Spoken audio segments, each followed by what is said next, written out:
On leg one of our trip to the North Channel, we sailed from Port Sanilac, Michigan to Kincardine, Ontario. Today on leg two, we'll sail 70 nautical miles and 16 hours from Kincardine to Tobermory. We'll take extra care as we sail through the Tobermory range, which we expect to reach at about 1 o'clock in the morning. As sailors, we love to tell stories of the dramatic things that happen at sea. Sure, we probably saw some amazing sunsets and spent afternoons sipping a cold beer while the boat steered itself across a pristine sea. But we love to tell the stories that involve waves crashing across the bow, winds increasing beyond what we thought we could handle, the fluxgate compass going out right as we're approaching reefs at night, and oh yeah, maybe a few tears. We love stories where you're not sure if it was the best day of the trip or the worst.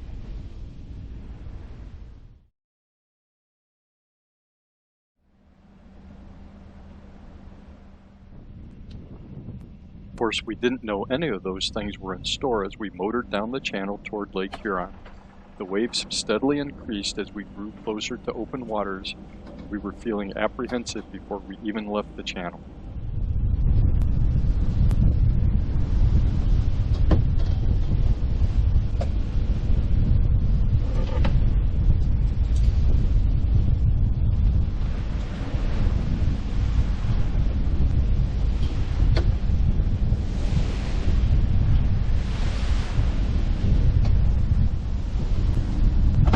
As we passed through the washing machine waves of the narrow channel, I vowed never to attempt to enter Kincardine at night.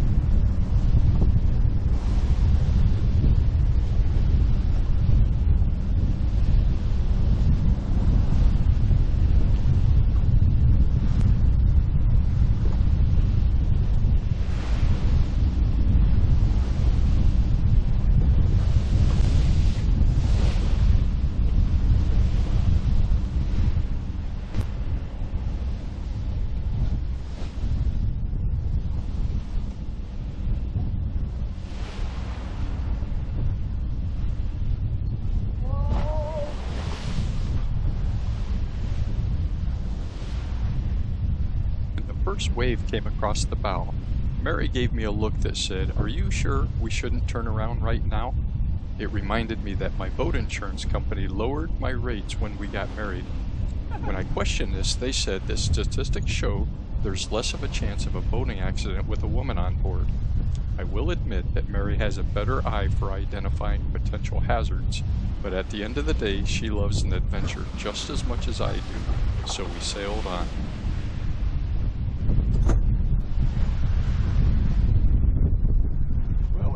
Waves out here today. We just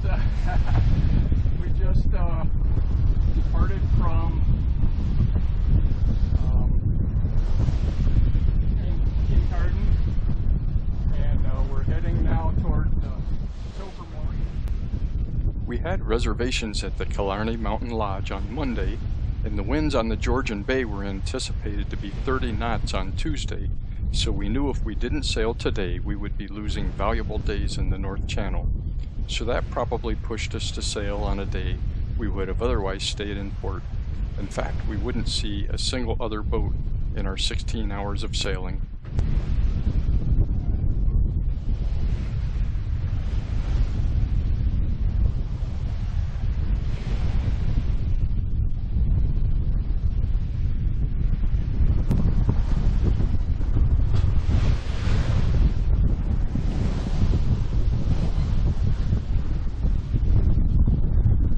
Been at sea for about an hour and a half now, and we are 55 miles from the Tobermory range, and the winds have been picking up a little bit. If anything, they're maybe 14 knots, but they've been bringing some bigger seas.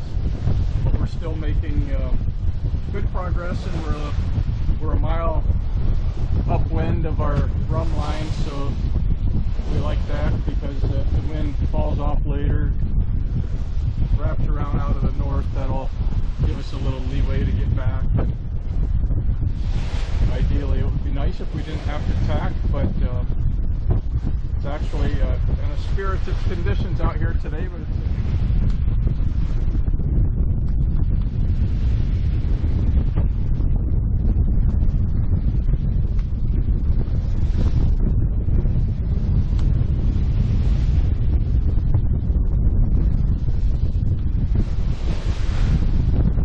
what a difference a few minutes make. It seemed like the wind had been calming down quite a bit, and now it's kicked up again. So, if anything, we're making a slower time than we were before because of the waves. And we also had to reef the jib a little just to keep things manageable here. I see that there's like a cloud over there. Maybe the wind is accompanying that cloud, and after that goes by, it'll go back down. But yeah, we're still making progress. We're holding our own here, and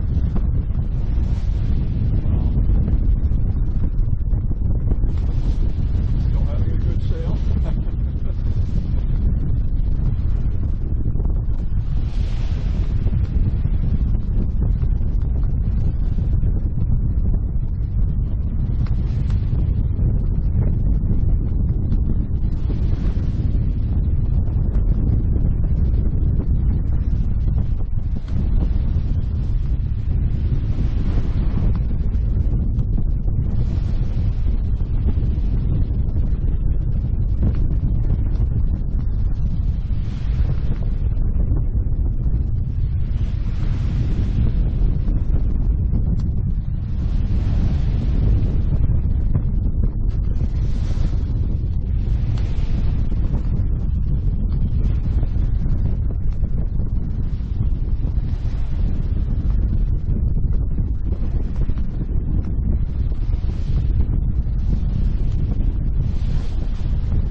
From Kincardine to the Tobermory range. So we've got about 40 miles to go to our next turn, and about 46 miles to go, nautical miles, to Tobermory. And our ETA, should we choose to go to Tobermory, is 2 a.m. But we're still thinking at this point of maybe continuing on and sailing straight up to Kincardine.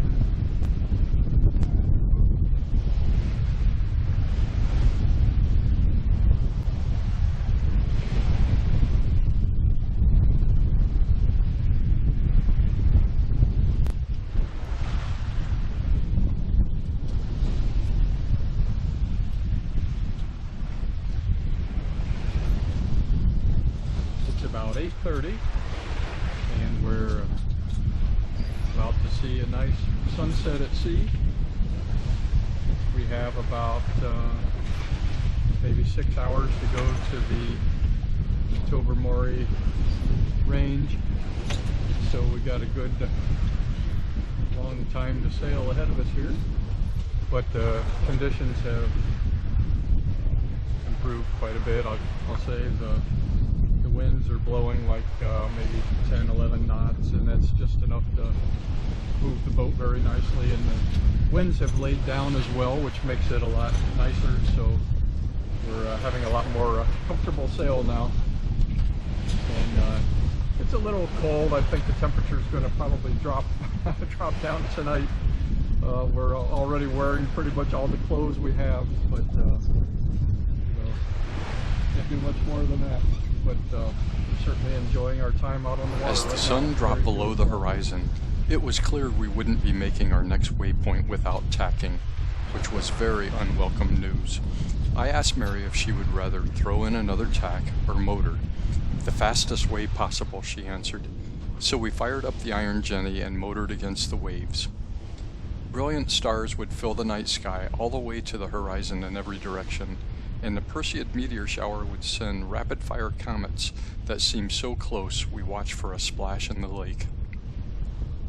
We would finally reach the Tobermory range in the ink-black darkness of 1 o'clock in the morning. As we entered the range, the Fluxgate compass stopped working, leaving me in a state of exhausted, sweat-drenched terror. Mary was able to spot the white range lights so we could maintain our course. We pulled into Tobermory Harbor at 2:30 a.m., too tired to do anything but tie up to the fuel dock and go to bed. Wow, what a day.